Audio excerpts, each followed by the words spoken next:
Ready for a once-in-a-lifetime West African experience? Well, here's all about getting your Ghana visa. It's your first step and it's simpler than you might think. In this video, I'll guide you through the full Ghana visa process for Indians, what documents you need, how to apply, processing time, fees, and a few insider tips to make it smooth. So let's get started.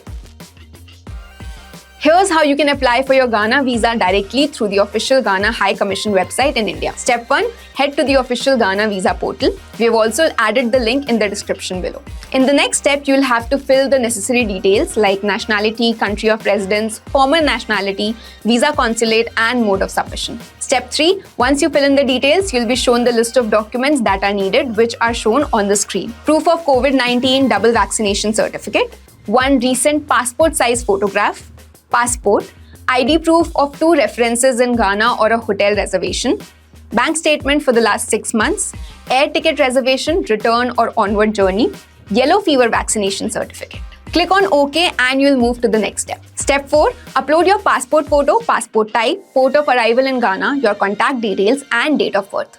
Choose hotel reservation if you have booked your stay, or in case you have an invitation from a Ghanaian resident, you can mention that. Once you have filled in all details, you can sign up. In the next step, you'll have to fill in all the travel details, upload the required documents, and then make the payment. Once submitted, you'll get an application ID. Use it to log in and track your visa status on the same portal.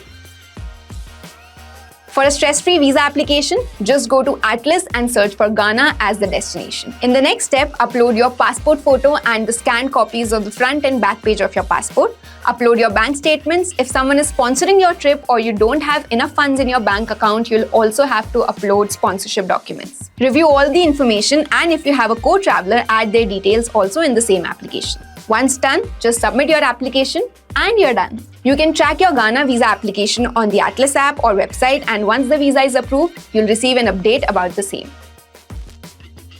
Once your visa is approved, you're almost there, but immigration checks can be strict. Stay prepared with these handy tips. Keep both a physical printout and a digital copy of your Ghana visa with you at all times. Second, Ghana requires proof of yellow fever vaccination.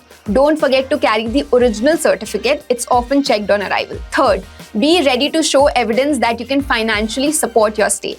Bank statements, cash or card, anything will work. Keep printed or digital copies of your flight bookings, hotel reservations and return ticket easily accessible. Next, activate international roaming or buy a local SIM upon arrival for smooth communication and easy access to travel updates. Dress appropriately and maintain a calm, polite attitude while answering questions at immigration. Answer all questions truthfully and clearly. Officers appreciate direct, confident responses. Now that you're almost set to travel to Ghana, here's a fun fact that I'd love to share with you. Did you know that Ghana is located near the intersection of the equator and the prime meridian Greenwich? So technically, you can stand at the center of Earth in Ghana. If this video helped you, hit that like button, subscribe for more travel updates, and let us know in the comments what's the first thing you are excited to do in Ghana.